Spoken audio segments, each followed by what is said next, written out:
I'm Young Buzz. Welcome back to the channel. Today we have a story that I think is going to spark a lot of discussion in the comments, so get ready. We're talking about Katseye. Yes, the global girl group that has been shaking up the industry ever since their debut. And now, they've just scored one of the biggest achievements a young group can dream of.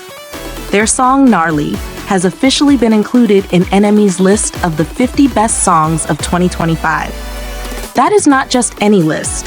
This is one of the most influential music rankings from one of the most respected media outlets in the world. So let's break this down together. Not only did they make the list, but they ranked fifth. That is massive. And what makes this even more fascinating is the fact that Katseye's rise hasn't exactly been predictable or linear. These girls didn't just debut, drop a cute track, and follow the usual formula.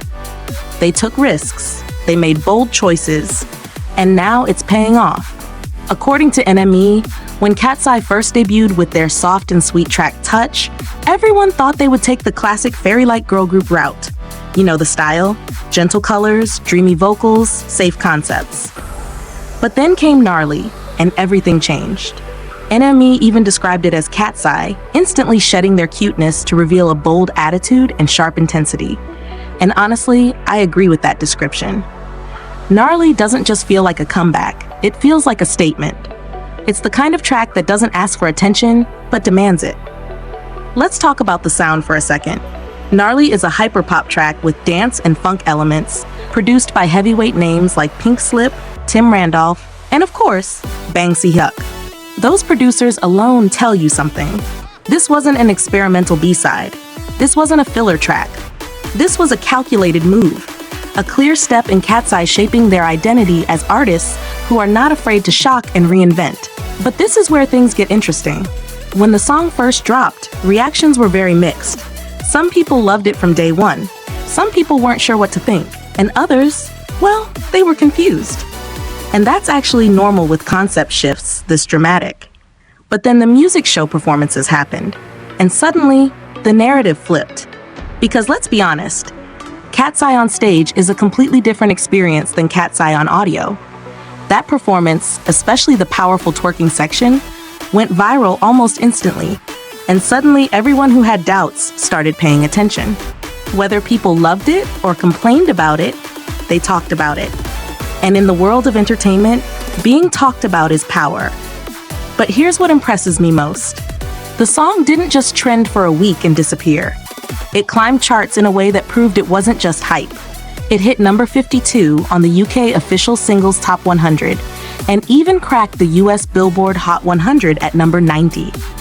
That is unbelievably rare for such a new girl group, especially one that didn't debut in Korea, but in the United States. And this is where I want to hear your thoughts later in the comments, because I know people have very strong opinions about whether debuting in the US first was a risky move or a genius one. 6 months after release, Gnarly is still climbing, re-entering global charts, and even re-entering the Billboard Hot 100. That kind of longevity is something only a handful of K-pop acts achieve, and usually only after years of building a fan base. The fact that Katseye is already at this level is honestly kind of wild. But let me pause here and ask you something.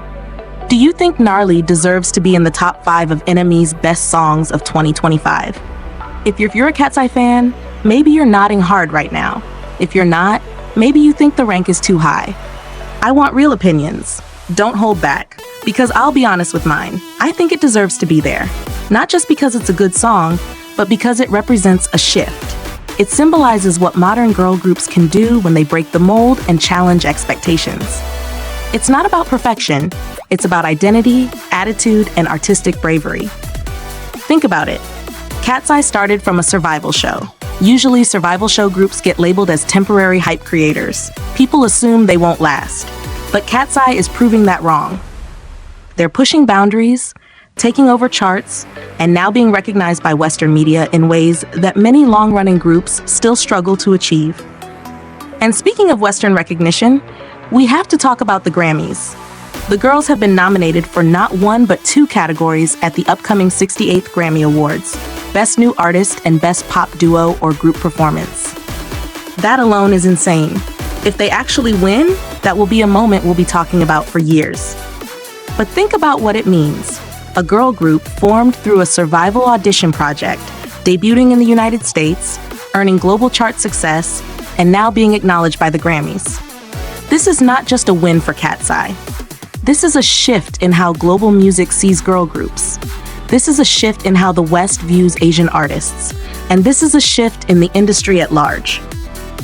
Now let me ask you another question. Do you think Katseye's bold transformation from Touch to Gnarly was something they planned from the start?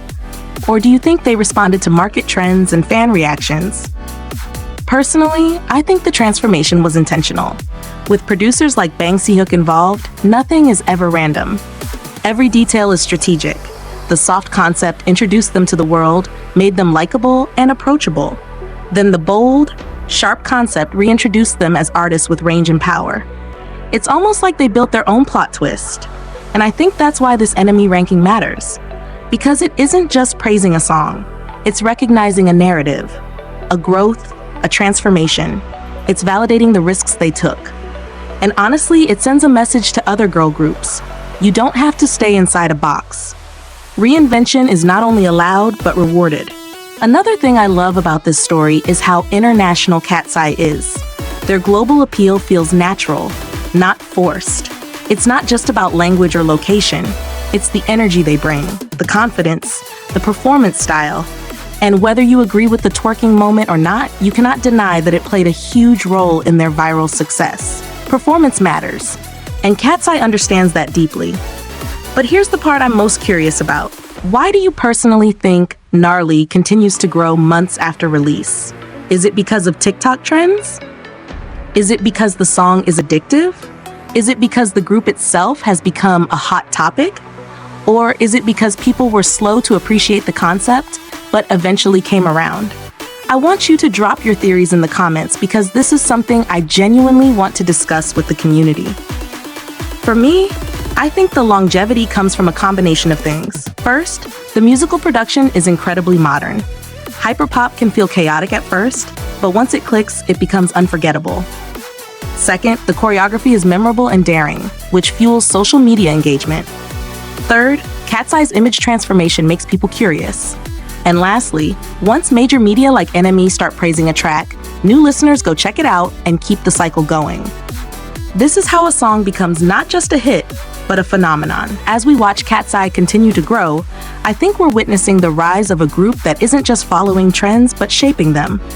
And I wonder if we'll look back years from now and say, yes, this was the moment they became legends. What do you think? Too early to call? Or are we seeing history in the making? Either way, 5th place on NME's Best Songs of 2025 list is a milestone that proves one thing.